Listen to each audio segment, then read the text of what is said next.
Welcome to Purbright Files, uncovering truths behind every mystery. The October evening settled over Little Wickham like a well-worn shawl, bringing with it the familiar scents of wood smoke and damp leaves. St. Michael's Church stood silhouetted against the darkening sky, its ancient stones holding the day's warmth while welcoming the gentle chill of approaching night. Through the diamond-paned windows, golden light spilled onto the cobblestone path where villagers made their unhurried way to evensong, their footsteps echoing softly in the peaceful air. Miss Jane Marple paused at the lich gate to admire the scene, her keen blue eyes taking in the comfortable rhythms of village life. She had always found something deeply satisfying about these autumn services, when the community gathered to give thanks for the harvest and to mark another turning of the seasons. Tonight felt particularly special, as the church had been beautifully decorated for their annual harvest festival, with sheaves of wheat adorning the windowsills and chrysanthemums filling every available verse. Inside St. Michael's, the atmosphere was warm and welcoming. Beeswax candles flickered in their holders, casting dancing shadows across the worn stone walls and polished oak pews. The air carried the mingled scents of autumn flowers, old wood, and the faint trace of incense from the morning service. Miss Marple made her way to her customary seat in the fourth pew from the back, a position that afforded her an excellent view of the congregation while remaining unobtrusive. As she settled herself and opened her prayer book, Miss Marple's attention was drawn to the front of the church, where something seemed amiss. The second pew on the right side, traditionally reserved for Mr. Alistair Whitby, the village's newest and most generous benefactor, sat conspicuously empty. This was unusual, as Mr. Whitby had been most punctual in his attendance since moving to the Laurels 6 months ago. More curious still, someone had placed 2 perfectly matched beeswax candles on the empty pew's ledge, their flames burning steadily in the still air. The Reverend Cyril Pettigrew, a gentleman in his 60s with thinning grey hair and kind eyes, stood at the altar arranging his notes for the evening service. His wife, Margaret, bustled about making final adjustments to the flower arrangements, her capable hands ensuring everything was perfect for their guests. They had been particularly excited about tonight's service, as it would showcase the church's recent renovations made possible by Mr. Whitby's generous donation to the Restoration Fund. Near the vestry door, Mr. Amos Pottle, the church verger, moved with quiet efficiency, checking that everything was in its proper place. He was a meticulous man who took great pride in maintaining St. Michael's, and his sharp eyes missed nothing. Tonight, however, Miss Marple noticed a slight tension in his movements, as if something had disturbed his usual calm demeanor. The congregation began to fill in gradually. Colonel Weatherby, retired from his regiment in India, took his accustomed place in the third pew, his military bearing intact despite his walking stick and advancing years. Mrs. Dolly Bantry arrived with her usual flutter of activity, settling herself with a rustle of silk and a whispered greeting to her neighbors. The Pemberton sisters, Emily and Clara, slipped quietly into their seats, their identical grey coats and sensible shoes marking them as the village's most reliable spinsters. Miss Marple observed them all with the gentle interest of someone who had spent a lifetime understanding human nature. She noted the way Mrs. Bantry kept glancing toward the empty pew, her usually cheerful expression clouded with concern. Colonel Weatherby appeared more rigid than usual, his knuckles white where they gripped his prayer book. Even the Pemberton sisters seemed unusually subdued, their customary whispered commentary notably absent. As the service time approached, a newcomer entered the church, a well-dressed woman in her 40s with carefully styled auburn hair and an expensive-looking coat. She moved with the purposeful air of someone on a mission, her eyes scanning the memorial plaques along the walls with intense interest. Miss Marple had not seen her before, which in a village the size of Little Wickham was worthy of note. "That's Mrs. Blackwood," whispered Mrs. Bantry, leaning toward Miss Marple with barely contained curiosity. staying at the Wickham Arms, claims to be researching family history, though I can't recall any Blackwoods in these parts." Miss Marple murmured something appropriately non-committal while filing away this interesting information. In her experience, strangers who appeared in small villages just before significant events often brought more than genealogical curiosity with them. The Reverend Pettigrew cleared his throat gently, signaling the beginning of the service. As the congregation rose for the opening hymn, Miss Marple noticed that one of the 2 candles on the empty pew had begun to burn unevenly, its flame flickering in a draught that seemed to come from nowhere. The other burned straight and true, creating an odd asymmetry that drew the eye. It was during the second verse of "We plough the fields and scatter" that the first sign of real trouble appeared. Miss Beatrice Lane, the church organist, faltered slightly in her playing, her usually steady hands trembling on the keys. From her position near the back, Miss Marple could see the woman's profile, noting the pallor of her cheeks and the way she kept glancing toward the vestry door. The service continued with its familiar rhythms, but Miss Marple sensed an undercurrent of tension that had nothing to do with the approaching storm clouds she had observed gathering on the horizon. There was something in the way Mr. Pottle kept checking his pocket watch, in Mrs. Pettigrew's nervous adjustment of the altar flowers, in the meaningful glances exchanged between Colonel Weatherby and Dr. Haydock when they thought no one was looking. As they moved into the evening prayers, Miss Marple's attention was caught by a soft sound from the direction of the vestry. Not quite a thud, but something heavier than a book falling. Mr. Pottle heard it too, she noticed, as his head turned sharply toward the small door that led from the chancel to the robing room.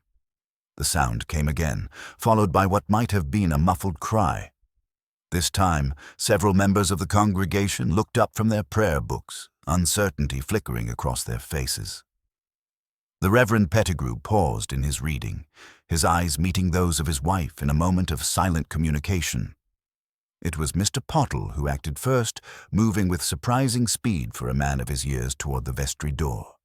He tried the handle and found it locked from the inside, unusual, as the door was typically left open during services. From his key ring, he selected the master key, his hands steady despite the growing murmur of concern from the congregation. The door opened to reveal a scene that would be etched in the memory of everyone present. Mr. Alistair Whitby lay crumpled on the vestry floor, his usually immaculate appearance disheveled, a heavy brass candlestick, one of the altar pieces, lying beside him. The single window high in the wall cast a pale rectangle of light across the scene, illuminating details that spoke of violence and sudden death. Mrs. Pettigrew's sharp intake of breath cut through the shocked silence. Dr. Haydock pushed forward, his medical bag already in hand, but one look at the still form told its own story. The generous benefactor who had promised to restore St. Michael's to its former glory would make no more donations, attend no more services. As the reality of the situation settled over the congregation, Miss Marple remained in her pew, her sharp eyes taking in every detail of the scene before her. She noted the way the vestry door had been locked from the inside, the position of the fallen candlestick, the undisturbed state of Mr. Whitby's wallet in his jacket pocket.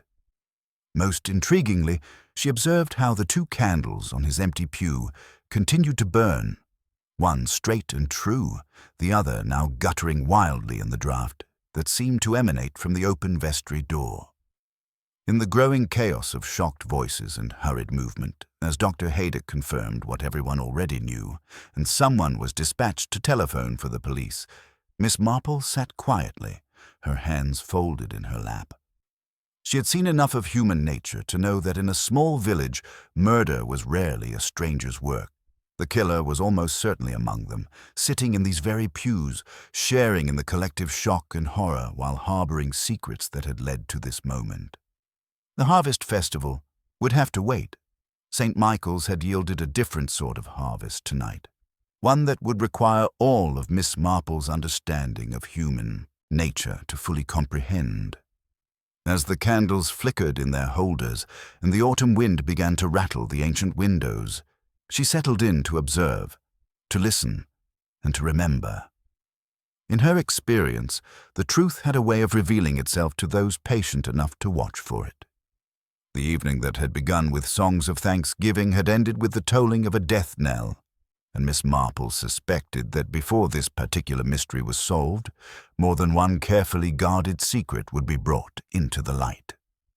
The police arrived with surprising swiftness, their official presence transforming St. Michael's sacred atmosphere into something altogether more worldly. Inspector Craddock, a competent man whom Miss Marple had encountered during previous unfortunate incidents, took charge with quiet efficiency. His sergeant began the methodical process of taking statements from the shocked congregation, while Dr. Haydock emerged from the vestry with a grim expression. "Dead for at least an hour," the doctor reported quietly. "Single blow to the head with that candlestick. Would have been instantaneous." His words carried through the church despite his discretion, causing Mrs. Pemberton to clutch her sister's arm and Mrs. Bantry to fan herself vigorously with her prayer book. The initial shock had given way to urgent whispered conversations, each villager desperate to make sense of the incomprehensible. Mrs. Bantry fluttered between groups like a moth among lamplight, declaring it dreadful and quite un-English, though she couldn't resist adding that generosity can be a kind of advertisement. Colonel Weatherby, who disliked melodrama, spoke plainly about the locked door. A man does not cudgel himself and lock the door afterward. There must be an accomplice or some trick to it. Emily Pemberton, priding herself on logical thinking, ventured that theft seemed unlikely since the pockets were undisturbed. Her sister Clara murmured uncertainly about the two candles still flickering on the empty pew, suggesting they might be some kind of message. Their observation struck Miss Marple as particularly astute. Beeswax candles were a small luxury, and luxuries tended to have specific owners and purposes. Mr. Pottle locked the great church door with ceremonial formality, his usually composed face now pinched and sallow. The responsibility of keys weighed heavily upon him, and Miss Marple noted how his cuff bore a faint graze of ash, as if he'd brushed against a hearth in haste. Miss Lane, the organist, lingered near the porch, worrying her music case strap, wearing the fixed smile of someone fearing a question she couldn't safely answer. Mrs. Blackwood, the auburn-haired stranger, stood apart examining the bell tower with calculating eyes. When pressed by Mrs. Bantry about her connection to Mr. Whitby, she claimed to be researching a 19th-century curate whose diaries might be housed locally. Yet her gloved fingers showed ink stains, and her gaze kept returning to the vestry door as if drawn by invisible threads. "There's no such thing as coincidence," Mrs. Bantry announced to everyone within earshot, voicing what many were thinking. The timing of Mrs. Blackwood's arrival seemed suspicious, appearing just 2 days after a letter on violet paper with foreign stamps had arrived at the Laurels. The postmistress remembered that detail clearly, as she remembered Mr. Whitby withdrawing a significant sum in notes that same day. Talk swirled like smoke through the congregation. Some suggested the contractor, Mr. Roundtree, whom Mr. Whitby had allegedly pressed cruelly on costs. Others whispered about romantic entanglements. Hadn't Miss Lane been seen walking with Mr. Whitby by the river path at twilight? Clara Pemberton could venture no further than that breathed observation, which was more suggestion than fact. The Reverend Pettigrew moved among his flock, offering tranquil words that couldn't truly tranquilize. His wife Margaret's practical mind was already making lists: constable, telephone, sherry for shocked ladies, because appearances must hold even as everything shook. Dr. Haydock stood apart, thinking he could smell beeswax even outside, as if the substance clung to the night air. Miss Marple asked no questions but observed everything. The beeswax candles had been fresh, not the stubs reserved for weeknight services, and someone had matched them carefully to the altar pair. She noted Mrs. Pettigrew's handbag seemed heavier than usual, though carried as if filled with feathers, and how several meaningful glances passed between Colonel Weatherby and Dr. Haydock when they thought no one was watching. Inspector Craddock approached her pew with respectful manner. Miss Marple, I don't suppose you noticed anything unusual before the discovery. His question was casual, but she recognized genuine respect for her observational abilities beneath it. Mr. Whitby's absence was quite out of character, she replied thoughtfully. Such a punctual gentleman. The candles struck me as rather odd, almost commemorative, and Mrs. Blackwood seemed remarkably familiar with the church layout for a claimed stranger. She went directly to examine specific memorial plaques, as if she knew exactly what she sought. As they prepared to leave, Miss Marple took one final look around the ancient building. Something nagged at her. Some detail that didn't fit the obvious narrative of a stranger confronting Mr. Whitby about family matters. The locked door, the carefully placed candles, the various small inconsistencies in people's behavior all suggested a more complex truth. In her experience, the most obvious solution was rarely complete, and she suspected several carefully guarded secrets would need illumination before this matter reached resolution. The peaceful English village had been irrevocably altered, its innocence shattered, leaving behind a chilling legacy of doubt and whispered suspicion that would take all her understanding of human nature to unravel. The morning after brought unseasonable warmth to Little Wickham, though the golden October sunshine seemed powerless against the chill of unease that had settled over the village like morning mist. Miss Marple made her way through the familiar lanes with unhurried steps, her knitting bag in hand, and her sharp eyes noting how tragedy had already begun to reshape the comfortable rhythms of village life. At the post office, Mrs. Trimble held court behind her counter, dispensing stamps and speculation with equal enthusiasm. "Mark my words," she declared to her captive audience. "It's that foreign woman what done it. Too much coincidence, her arriving just before poor Mr. Whitby turns up dead." She leaned forward conspiratorially as Miss Marple approached for her morning stamps.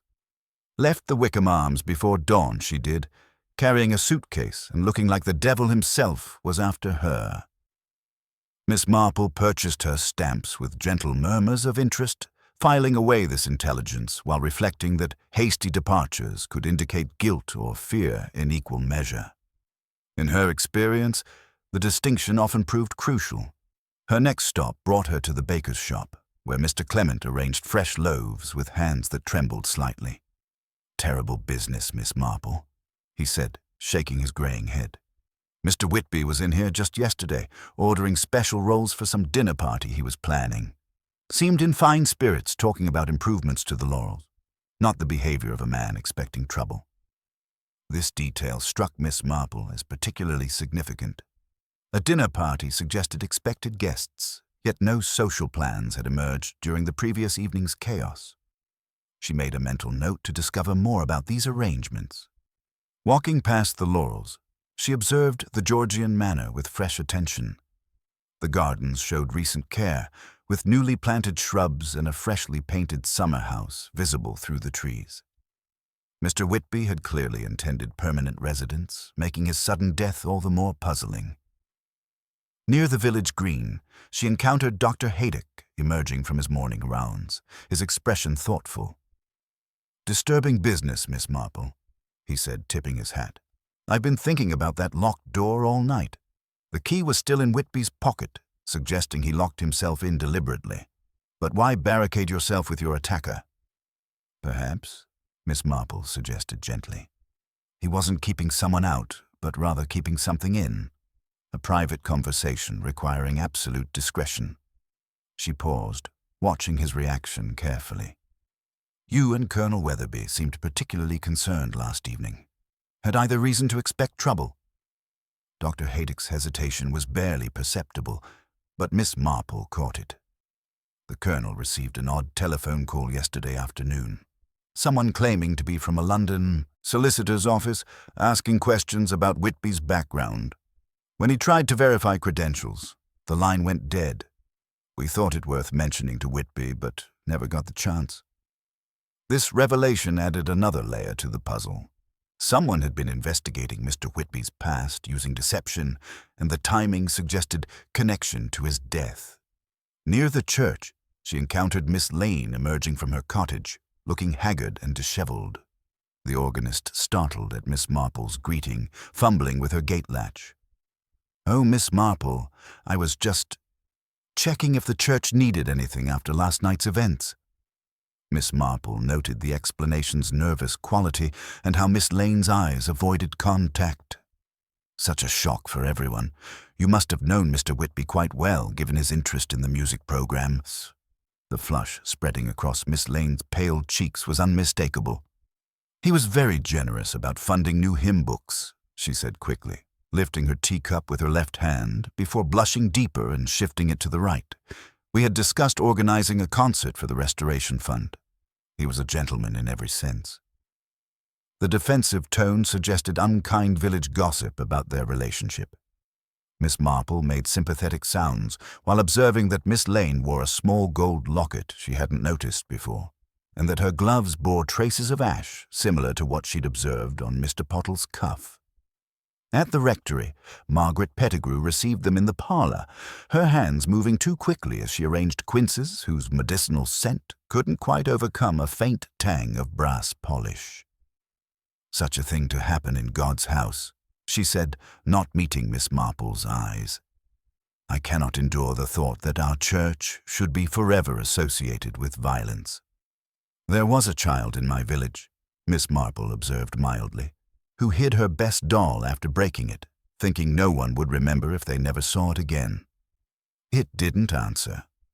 She examined, during polite conversation, the small burns on Margaret's thumb and forefinger, the sort women acquire from setting wicks or smoothing drips. They might have come from ordinary duties, but Margaret didn't handle the church candles. That was Mr. Pottle's jealously guarded responsibility. As afternoon shadows lengthened, Miss Marple reflected on the morning's revelations. The emerging picture was far more complex than a simple confrontation between Whitby and a mysterious stranger.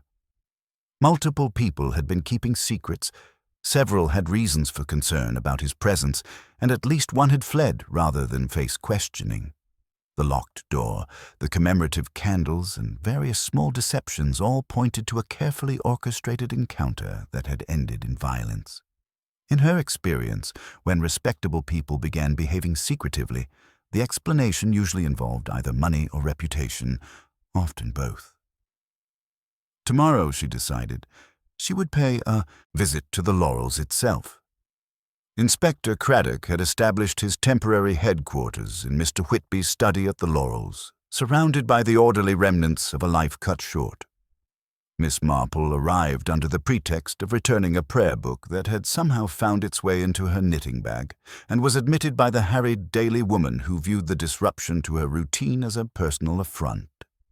The study retained the scent of leather and lavender polish, its mahogany furnishings arranged with military precision that spoke of a man who valued control and order in all things. The inspector gestured toward a side table where a square of violet notepaper lay weighted by a pewter letter opener shaped like a church spire. The elegant stationery bore a London address in embossed script, and though partially torn, revealed a tantalizing fragment, and the matter must be concluded before evensong, as agreed. Craddock tapped the paper with his forefinger, his expression grim. Mrs. Blackwood admits she wrote to him. Left the inn before dawn, which makes a tidy picture of guilt and flight. Miss Marple examined the paper without touching it, noting the quality of the stationery and the feminine handwriting. Women who correspond on such expensive paper, she observed mildly, rarely do so for trivial matters. This suggests business of considerable importance. Her attention shifted to an open diary on the desk, its pages revealing Mr. Whitby's methodical nature. Yesterday's entry contained appointments and financial notations, but one line caught her eye. Candles for P, 5:30 p.m. Curious, she murmured. Mr. Pottle handles all church candles. Why would Mr. Whitby purchase them personally, and for someone designated only by an initial? She paused, connecting this detail to the fresh beeswax candles that had burned on his empty pew. The timing is significant too. 30 minutes before evensong, precisely when he would have been preparing for the service. Craddock opened a drawer and produced cream-colored place cards edged in gilt. The dining room was set for 4.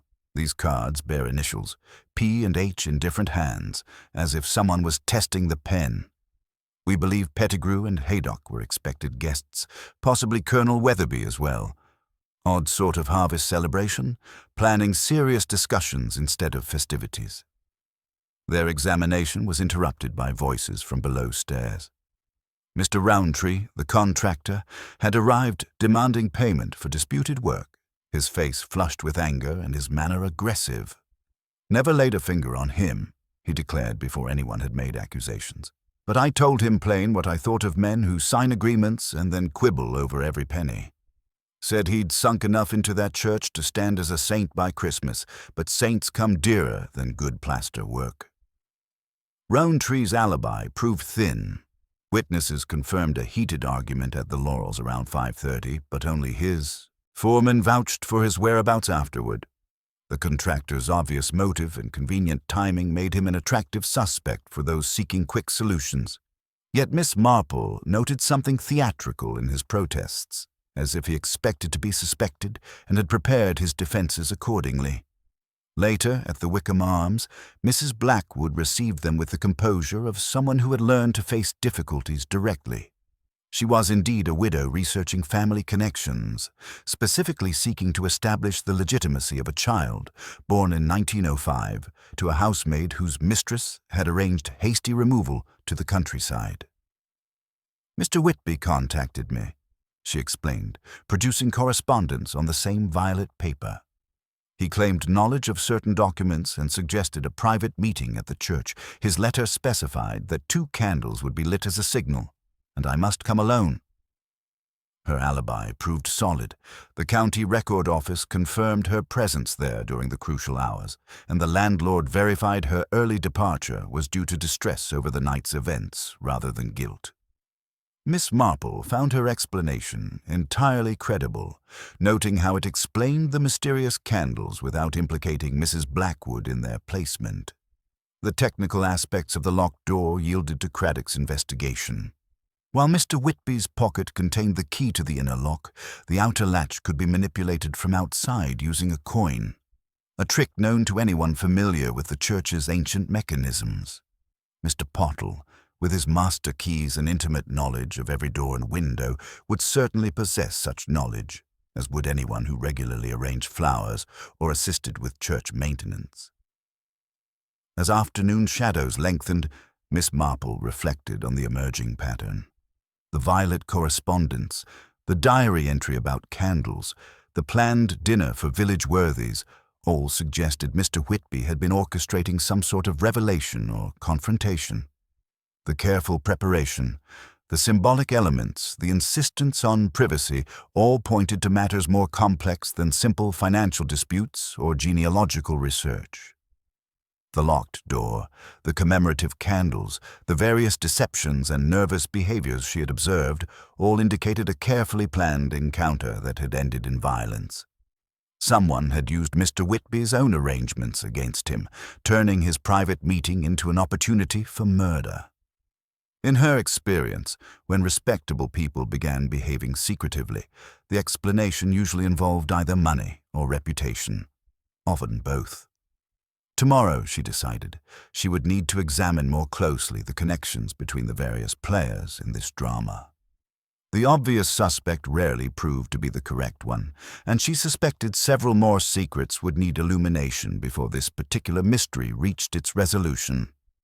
Inspector Craddock made no secret of his inclination toward the obvious solution. By midday, he had formally cautioned Mr. Roundtree, the contractor, whose heated argument with Mr. Whitby provided both motive and convenient timing.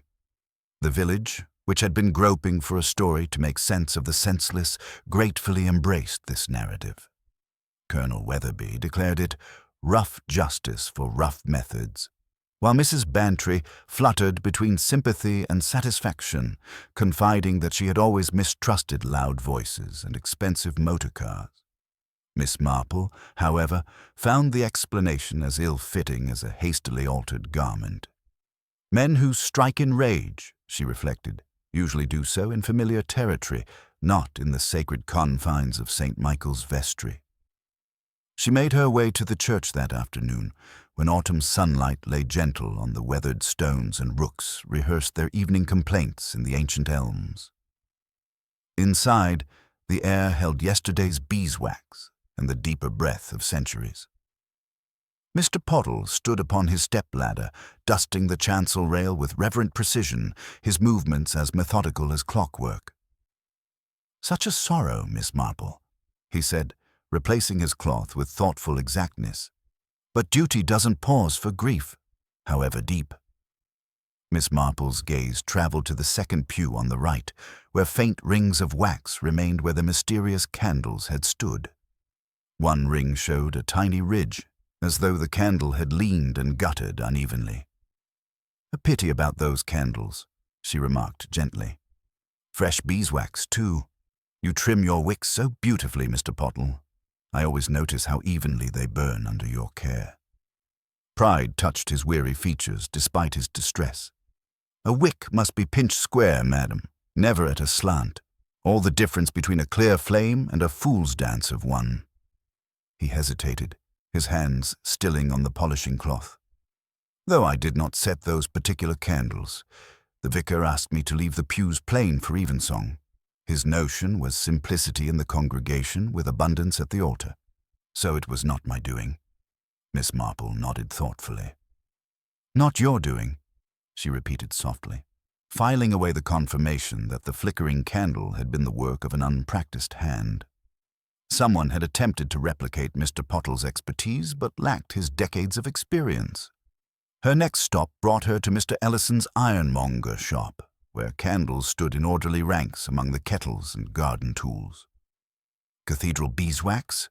the shopkeeper repeated when questioned, pleased to demonstrate his knowledge.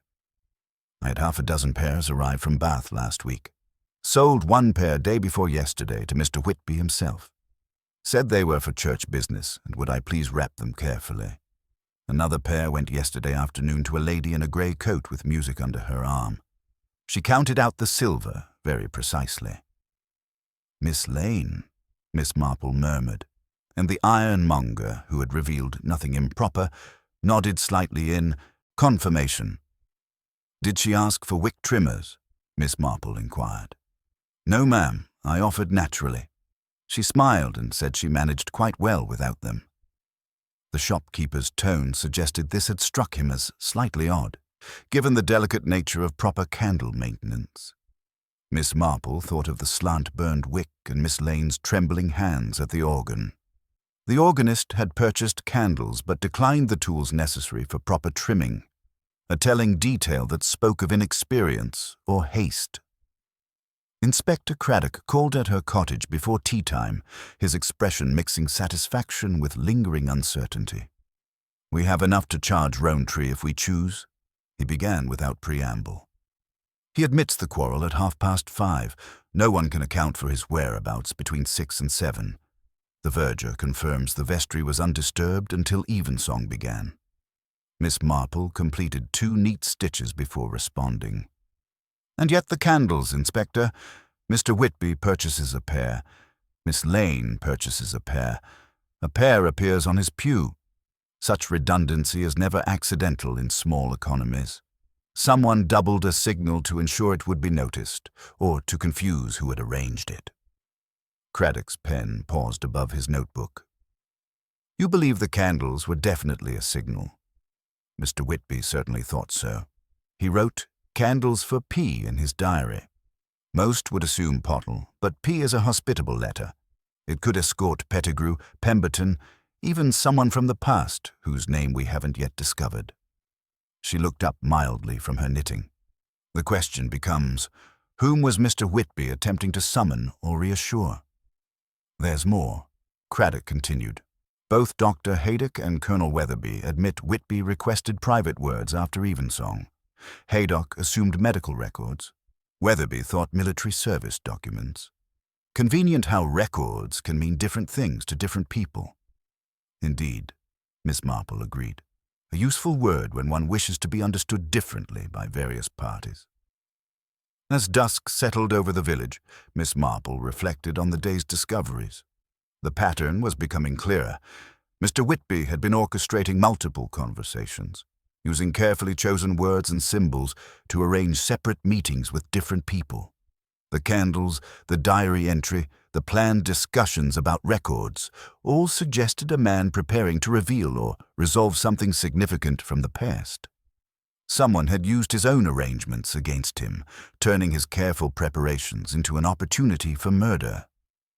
The question remained, which of the several people expecting to meet him had decided that silence was preferable to whatever revelation Mr. Whitby had planned? Tomorrow, she decided, she would need to examine more closely the connections between past and present that had made such desperate action seem necessary to someone the morning brought Inspector Craddock to Miss Marple's cottage with news that Mr. Roundtree's alibi had begun to fray around the edges, though not quite enough to satisfy a magistrate. The contractor's bluster had cooled into sullen defensiveness, and his foreman's testimony proved disappointingly vague about the crucial hour between 6 and 7. Yet Miss Marple found herself increasingly convinced that the obvious solution was precisely that, too obvious for a crime that had required such careful orchestration. Her first stop was the ironmonger's shop, where Mr. Ellison's ledger revealed an interesting pattern. Mr. Whitby had indeed purchased cathedral beeswax candles 2 days prior, specifying they were for church business. More intriguingly, Miss Lane had bought an identical pair the following afternoon, declining the offered wick trimmers with the comment that she managed quite well without them. Miss Marple reflected on the uneven burn pattern she had observed and the significance of inexperienced hands attempting delicate work. At St. Michael's, she found Mr. Pottle arranging fresh flowers with his customary precision. When questioned about the mysterious candles, he confirmed they were not his work. The vicar had specifically requested plain pews for evensong. "A wick must be pinched square, madam, never at a slant," he explained with professional pride. "All the difference between a clear flame and a fool's dance." His observation about the penny trick for the vestry latch proved equally illuminating. A simple manipulation known to anyone familiar with the church's ancient mechanisms. Miss Lane received her at the cottage door with obvious reluctance, her usually steady hands trembling as she poured weak tea. Confronted gently about the ironmonger's testimony, she admitted purchasing the candles for a private devotion. The explanation rang hollow, particularly when Miss Marple's keen eyes spotted a small gold locket on the table, one she had not noticed before. When the chain caught on Miss Marple's teacup and nearly fell, the locket opened to reveal a faded photograph of an infant in christening lace, with the edge of what appeared to be St. Michael's steps visible in the background. "One does not always choose where one works," Miss Lane said suddenly, the words bursting forth as if long suppressed. "Music lessons, rehearsals, whatever brings in a few shillings. Sometimes the past follows you no matter how carefully you try to leave it behind." She touched the locket with trembling fingers. Mr. Whitby knew things about names written in parish margins that bind like iron chains. He promised to make it right, but first he said others must be made to pay. He was not a bad man, but he was. She stopped abruptly, as if a hand had covered her mouth. The rectory visit that afternoon proved equally revealing. Margaret Pettigrew's tea service bore the telltale signs of nervous energy. Cups rattled against saucers, and she apologized repeatedly for imagined slights. Miss Marple's observant eyes noted a pair of wick trimmers partially hidden beneath a folded napkin, their polished hinges bearing the telltale smear of recent use. When questioned about them, Margaret claimed they were for the Advent wreath. It can be temperamental. Dr. Haydock's consultation, ostensibly about liniment for a friend's rheumatism, yielded darker intelligence. Whitby requested access to old practice volumes, he admitted reluctantly. Said my predecessor had notes that might intersect with parish registers from 1905. The relevant page has been razored out, Miss Marple. Cleanly cut and very recently. I'd have noticed if it had been missing long. His expression grew troubled. There was something else. The man wore his military decorations incorrectly, ribbon precedence slightly off. Colonel Weatherby noticed it too. We began to suspect that Alistair Whitby might not be his real name. The pieces began forming a disturbing pattern when Colonel Weatherby, encountered tending his dahlias with military precision, provided the missing link. 23 years ago, there was a scandal in Berkshire, he said grimly. A curate named Alfred Whitman disappeared after embezzling church funds and compromising a young woman of good family. The girl died in childbirth, unmarried and disgraced. His voice hardened. She was my sister, Diana. When I began to suspect Whitby's true identity, Dr. Haydock and I planned to confront him after evensong. We intended to give him 24 hours to leave quietly before exposing him. Miss Marple absorbed this revelation while considering its implications. Multiple people had discovered Mr. Whitby's secrets simultaneously, each planning different approaches to the problem he represented. Yet something troubled her about the timing and coordination of these discoveries. Returning to St. Michael's as evening shadows lengthened, she examined the second pew with methodical care. Using a thin blade borrowed from her kitchen, she extracted a tiny violet thread from the seam where wood met stone, a fragment that matched the expensive notepaper Mrs. Blackwood had used for her correspondence. The thread had been used to wedge one of the candles level, suggesting someone unfamiliar with proper candle maintenance had attempted to create a stable signal. Mr. Pottle appeared beside her, speaking in funeral whispers. "You'll be wanting to know about yesterday evening," he said, guilt and duty warring in his voice. "I secured the vestry at 5:20, saw Mr. Whitby pass the porch at 5:30. When I returned at 5:50 for the altar cloth, I saw a lady in a grey coat with music under her arm. She started when I opened the door, claimed she'd left her handkerchief in the front pew. Went out red as Pentecost when I mentioned the lost property box." As Miss Marple walked home through the gathering dusk, she reflected on the complex web of secrets and motivations that had led to murder. Mr. Whitby, or Alfred Whitman, had been collecting and leveraging old scandals, perhaps seeking some twisted form of justice or simply enjoying the power that knowledge provided.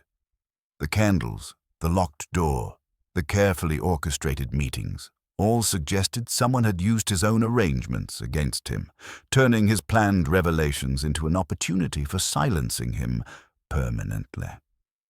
The most dangerous person in any community, she mused, was often the one who appointed themselves its moral guardian, deciding who deserved protection and who merited punishment.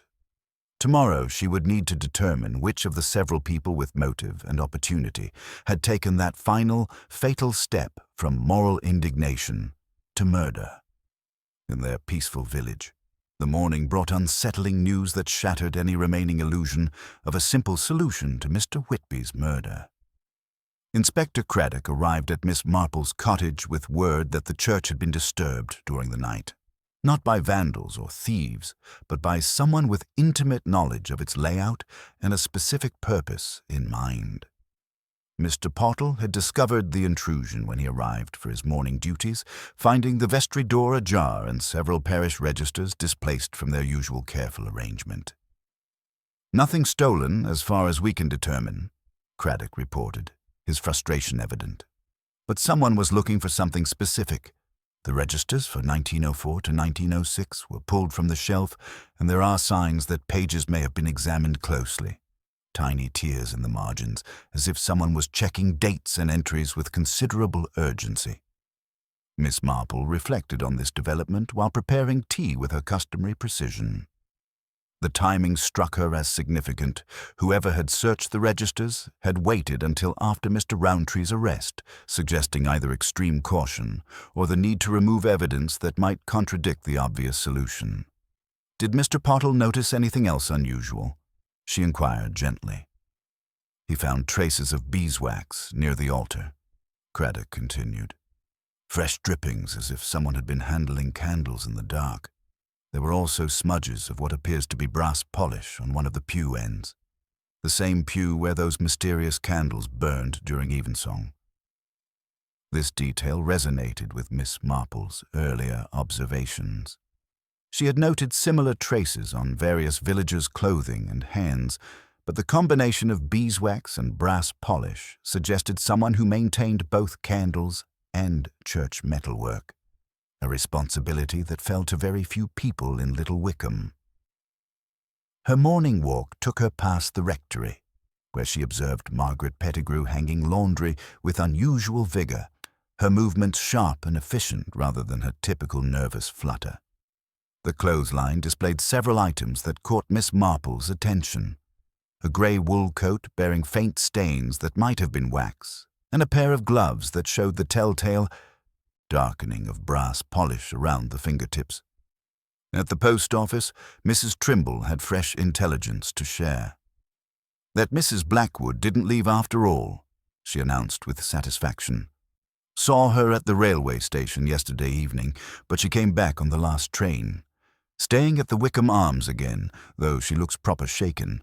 Asked specifically about the church registers and whether they were open to public inspection. This information troubled Miss Marple considerably. Mrs. Blackwood's return, combined with the nighttime search of the parish records, suggested that someone was desperately seeking to verify or destroy evidence related to the historical connections that had emerged. The violet thread she had discovered wedged beneath the candle took on new significance, not merely a clue to the candle's placement, but possibly a deliberate attempt to implicate the London visitor in the crime. Her visit to Dr. Haydock's surgery yielded additional disturbing information. "I've been thinking about those missing pages from my predecessor's records," he said, his expression troubled. The cuts were made with surgical precision, not torn in haste, but carefully excised with a sharp blade. Someone with medical knowledge, or at least familiarity with delicate cutting instruments, removed exactly what they needed without damaging surrounding entries. Miss Marple examined the damaged volume with interest, noting how cleanly the pages had been removed. "The timing suggests urgency," she observed.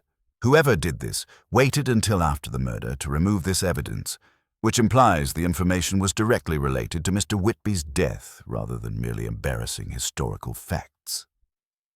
The afternoon brought a visit from Colonel Weatherby, whose military bearing couldn't entirely conceal his deep unease. "Miss Marple," he began without preamble, "I've been doing some research of my own into Whitby's background. The man was more dangerous than we initially realized. He had been systematically collecting information about various villagers. Not just casual gossip, but documented evidence of financial irregularities, personal indiscretions, and family secrets. He produced a folder containing photocopied correspondence. These were found in his rooms at the Laurels, letters he had intercepted or copied, bank statements he had somehow obtained, even photographs that appeared to have been taken without the subject's knowledge. The man was building dossiers on half the village." Miss Marple studied the materials with growing alarm. Among them was a detailed family tree showing connections between various village families and historical scandals, including references to illegitimate births, financial improprieties, and other matters that respectable people preferred to keep private. Most disturbing was a handwritten note in Whitby's careful script. "Insurance policies must be maintained and occasionally updated. The Harvest Festival will provide an excellent opportunity for comprehensive renewal." He was planning something for that evening, she murmured. Not just a private meeting, but some sort of public revelation or confrontation. The dinner party, the careful arrangements, the symbolic candles, all part of a larger scheme to leverage his knowledge for maximum effect. As evening approached, Miss Marple reflected on the accumulating evidence. The second search of the church, the missing medical records, the extensive blackmail materials, and the various nervous behaviors she had observed all pointed to a crime far more complex than a simple confrontation gone wrong. Someone in Little Wickham had been living with the knowledge that their deepest secrets were in the hands of a ruthless manipulator, and that person had finally decided that murder was preferable to continued psychological torment. The violet thread, the brass polish, the carefully trimmed candles, and the methodical removal of documentary evidence all suggested someone with intimate knowledge of both the church and the village's hidden history. Tomorrow, she decided, she would need to examine more closely the connections between past and present that had made such desperate action seem necessary to someone who had previously lived an apparently blameless life in their peaceful community. The obvious suspect had been released, but the true murderer remained hidden among them, protected by the very respectability that had made them vulnerable to Whitby's manipulations in the first place.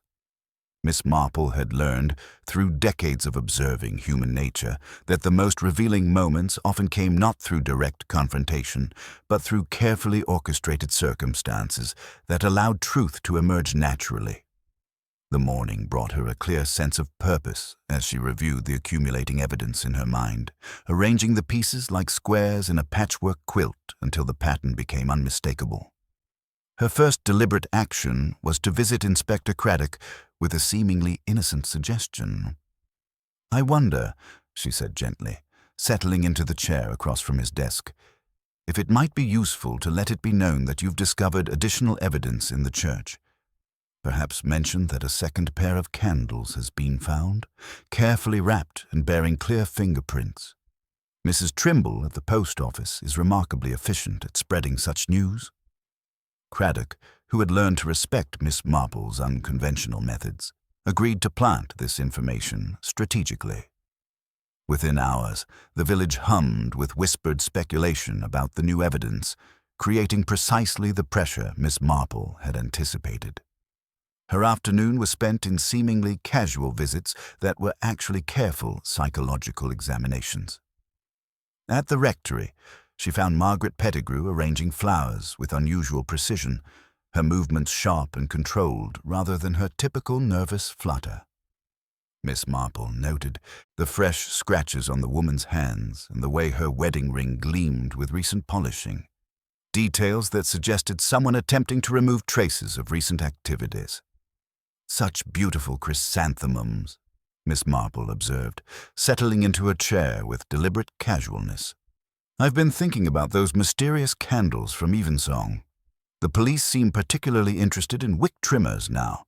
Apparently, the way a wick is cut can be as distinctive as a signature, whether it's done by an expert like Mr. Pottle, who always cuts square, or by someone less experienced who might cut at a slight angle." Margaret's teacup rattled against its saucer as she set it down too quickly. "I wouldn't know about such technical matters," she said, but her eyes darted involuntarily toward the sideboard where Miss Marple had previously noticed the wick trimmers partially hidden beneath a folded napkin.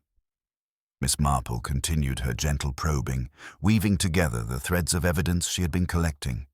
The brass-polished traces, the violet thread from expensive stationery, the careful timing of the church search, and most significantly, the family connections that tied Margaret to the historical scandal that had motivated the crime.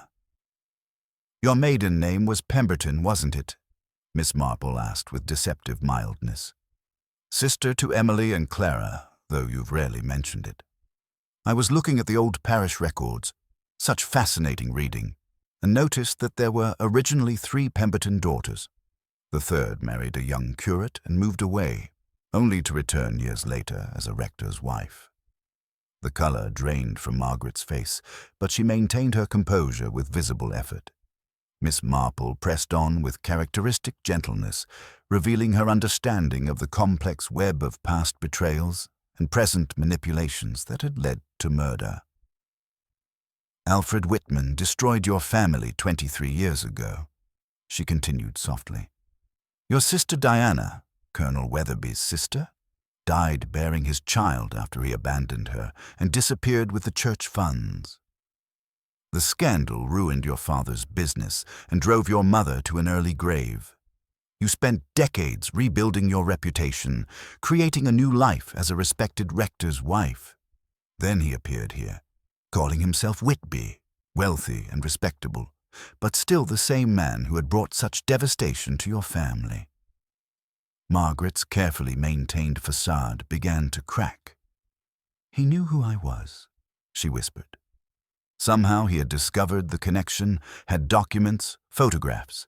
He threatened to destroy everything: Cyril's career, my reputation, the life we had built together. He said it was only justice that I should help him gather information about other villagers' secrets, the way he had once helped himself to church funds. Miss Marple nodded with understanding compassion.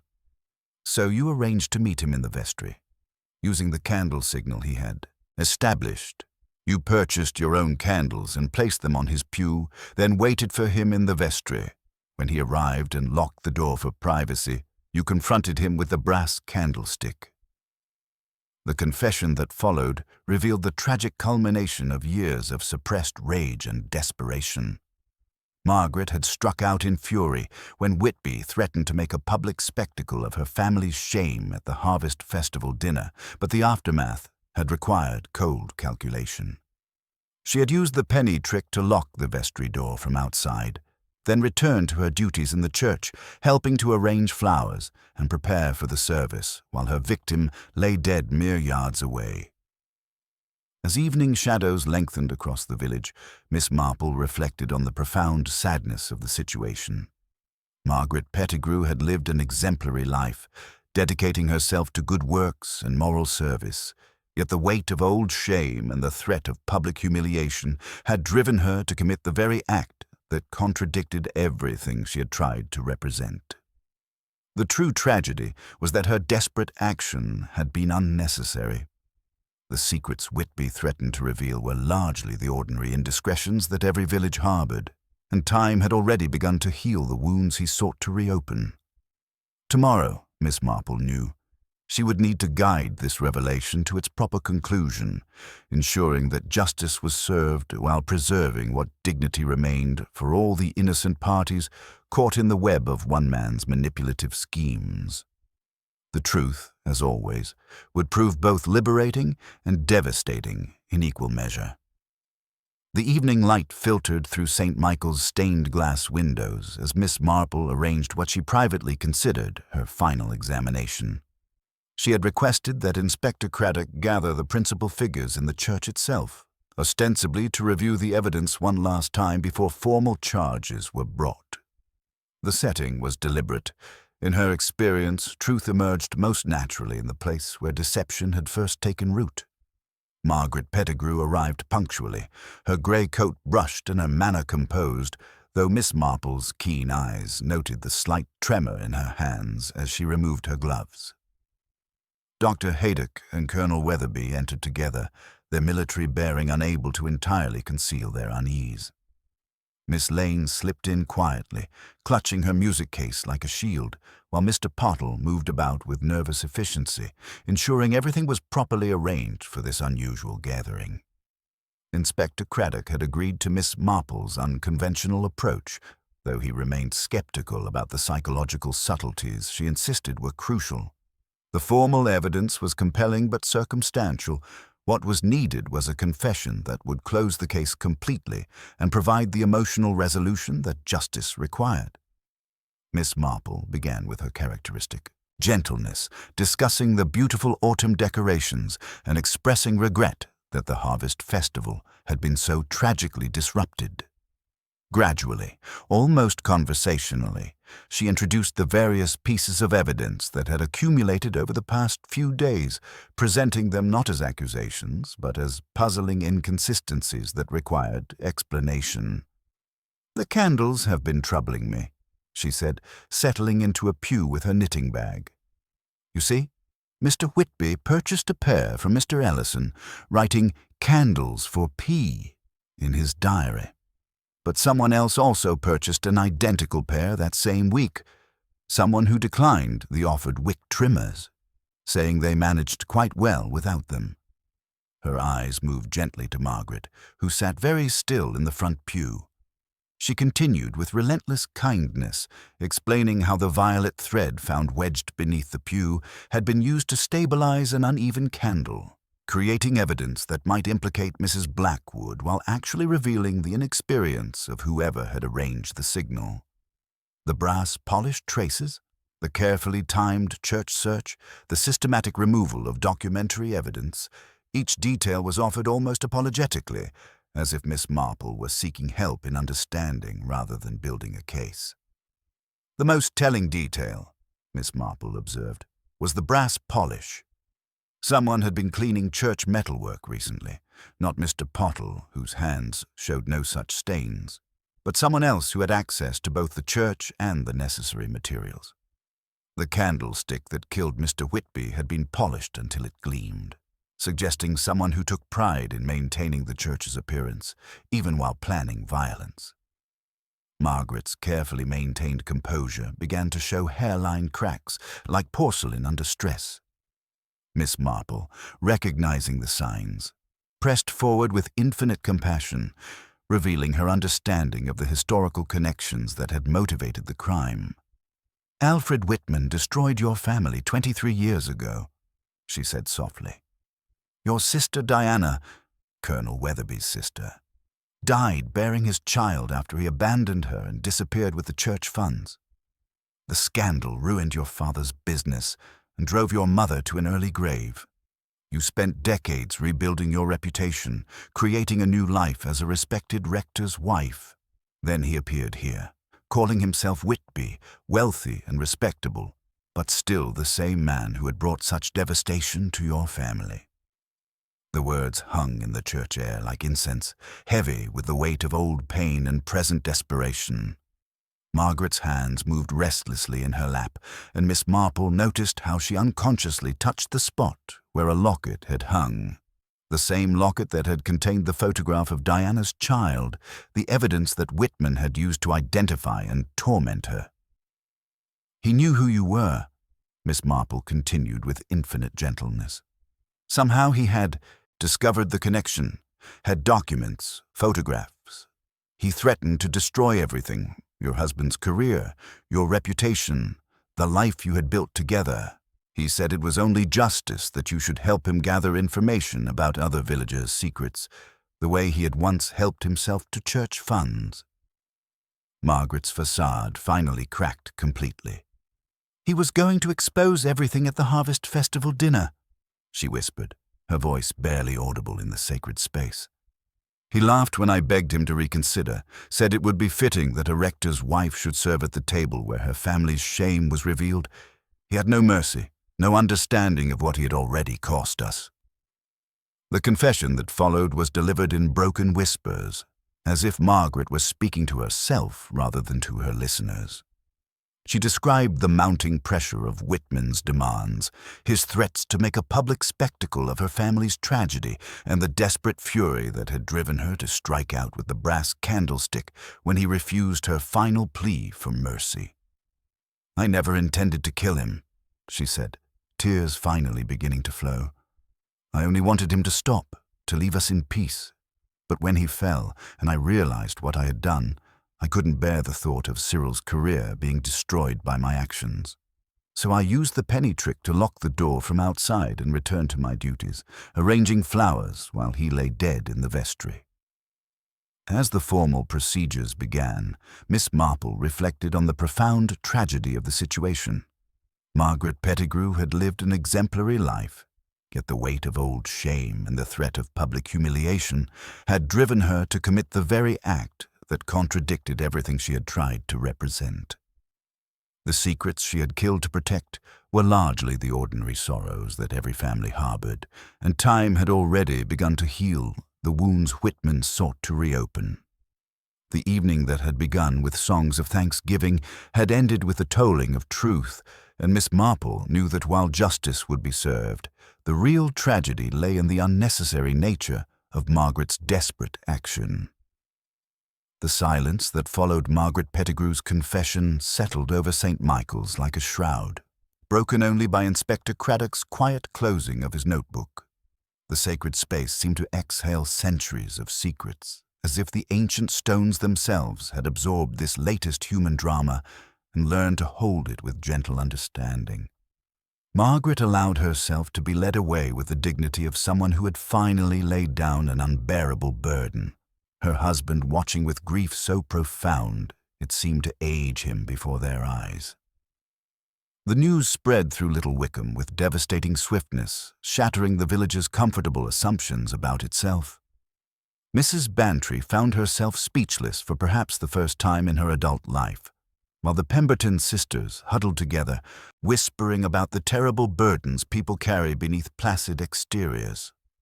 Colonel Weatherby, processing the tragic cycle that had claimed both his sister and now Margaret, spoke with somber dignity about justice while wrestling with his own role in the planned confrontation that had never occurred.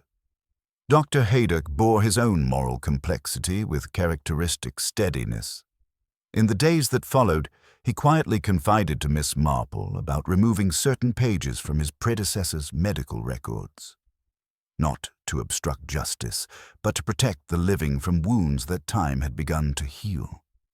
Sometimes, Miss Marple observed gently, the clean cut is kinder than the untidy tear, offering the absolution that his conscience required. Miss Lane emerged from her cottage after several days of seclusion, her shame about her own past secrets now seeming insignificant compared to the tragedy that had unfolded.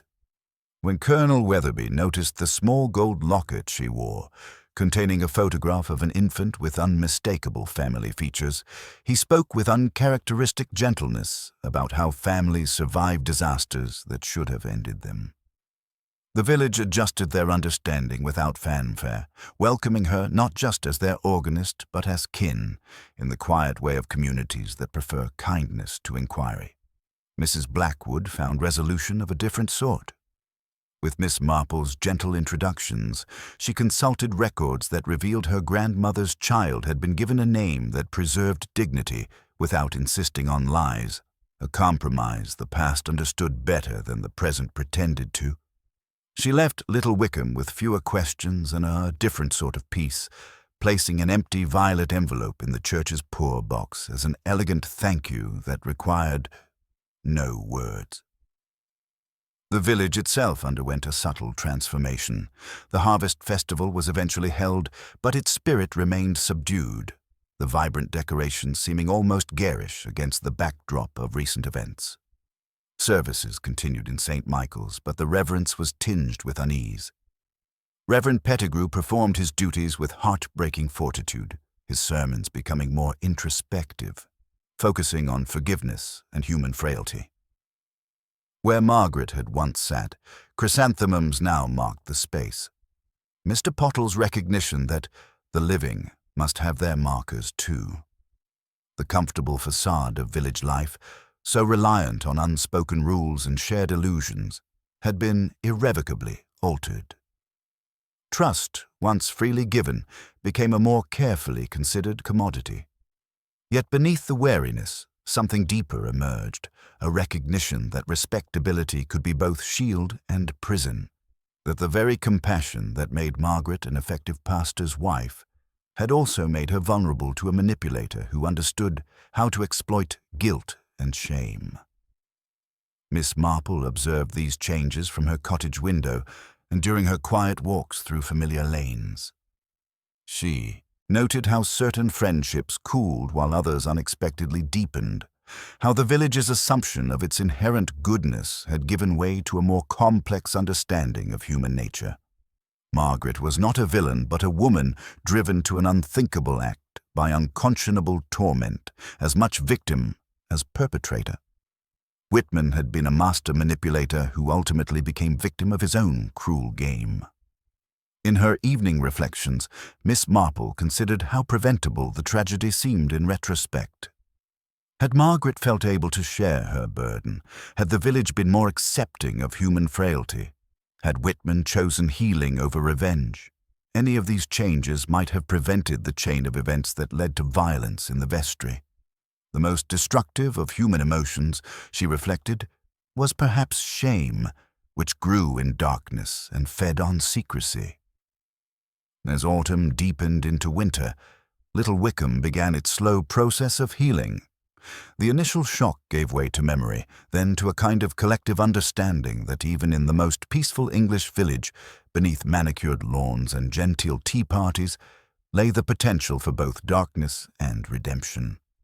The candles on the empty pew had long since burned down, but their light had illuminated far more than just a vestry floor. They had revealed the complex interplay of past and present that shaped human behavior. Miss Marple, ever composed in her parlor with her knitting, reflected that murder was rarely a singular event, but the final bead on a string of smaller cruelties. Humiliations, neglects, and superiorities assumed and endured. The village would remember itself eventually, as all communities do, but it would carry forever the knowledge that respectability and wickedness could coexist in the same heart, and that the price of secrets, when finally demanded, could prove devastatingly high.